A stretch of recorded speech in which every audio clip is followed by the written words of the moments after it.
ကဲဒီနေ့ညစာကတော့ဒါပါ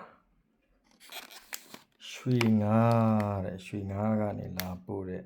ငါးခဲပတ်လေးပါချင်နဲ့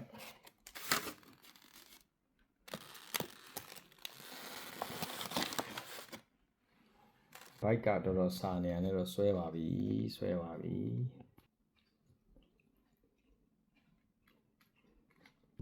ဒီတိုင်းกินတာနဲ့ခဲပတ်ပြီးกินတာနဲ့ရတာကွာတယ်ဆိုတာလည်းအားလုံးလည်းသိပြီးသားပါနော်ဟောဒီမှာချင်းလေးနဲ့ share ပဲဗျာ